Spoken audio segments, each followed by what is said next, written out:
పెద్దలు, రాజ్యసభ మాజీ సభ్యులు, మాజీ మంత్రివర్యులు, ప్రదేశ్ కాంగ్రెస్ కమిటీ మాజీ అధ్యక్షులు మా అందరికీ కూడా సుపరిచితులు.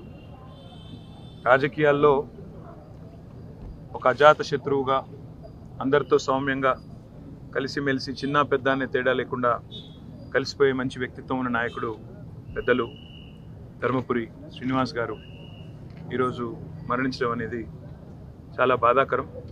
పెద్దలు మా పార్టీ అధ్యక్షులు కేసీఆర్ గారి ఆదేశం మేరకు గౌరవ శాసనసభ్యులు మాజీ మంత్రివర్యులు ప్రశాంత్ రెడ్డి గారు, జగదీష్ రెడ్డి గారు, నేను, అదేవిధంగా మా నాయకులు మాజీ ఎమ్మెల్యే గణేష్ గారు, మాజీ ఎమ్మెల్యే సురేందర్ గారు, ఇంకా సోదరులు బాల్క సుమన్ గారు, రాగిడి లక్ష్మారెడ్డి గారు అందరం కూడా కలిసి వారి కుటుంబానికి సంతాపం తెలియజేయడానికి, వారి కుటుంబానికి మా పార్టీ తరఫున, మా అందరి తరఫున వ్యక్తిగతంగా కూడా సానుభూతిని వ్యక్తం చేయడానికి ఇక్కడికి రావడం జరిగింది.